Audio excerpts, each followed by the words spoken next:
Bloomberg Audio Studios. Podcasts, radio, news.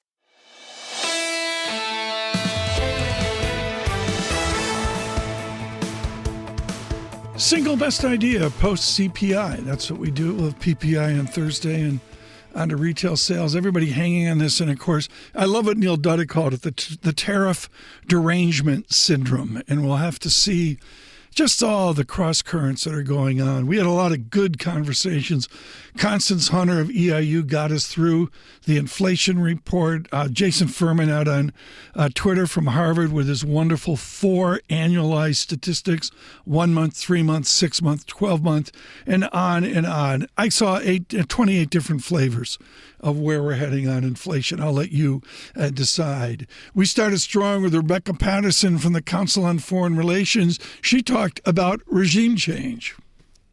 I think we're in a new regime for inflation. I think we're in a new regime for bond yields. So if the economy slows a lot, which Constance was talking about right before me, if the economy slows enough, that's going to help pull inflation down. But that's not a situation anyone wants, right? Usually you get deflation when you have a deep recession. We don't want that. Mm-hmm.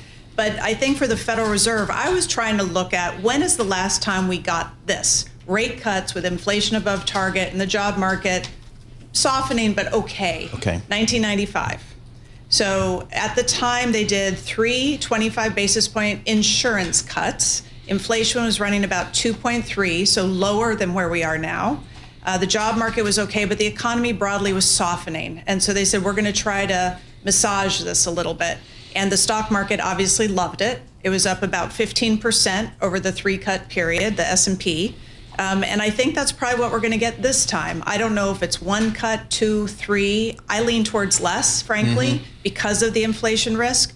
And I think they'll do a cut in September. It's so priced in, it would be very difficult for the Fed to argue against that. But Jackson Hole later this month, I believe it's August 21st to 23rd, that'll give us some more color, I think, on the sidelines of where they're leaning. Rebecca Patterson, just brilliant there on bringing it back to the 94-95 analogy. And it's not the same, but nevertheless, the history is important to note. Ira Jersey with us with Bloomberg Intelligence trying to parse out the bond market of bills, notes, and bonds. Here's Ira Jersey. What's interesting is that we're priced now for a September rate cut and a December rate cut. My feeling is that once the Fed starts to move, they're going to move and keep going. They're not going to skip a meeting just at random. So I think that if they do cut in September, they'll also go in October and then December. Now, will they go more than, say, another 4 cuts and cut 100 basis points, or will they cut more than that? Still an open question. I suspect that ultimately they will cut to below 3%. So You're talking about 150 basis points, 175 basis points of rate cuts this cycle. Well, keep in mind, Tom, the way that they're thinking about this, look, inflation right now is 2.5%. Fed funds is over 4%. So that means you have a 1.5% or more than 1.5% real funds rate.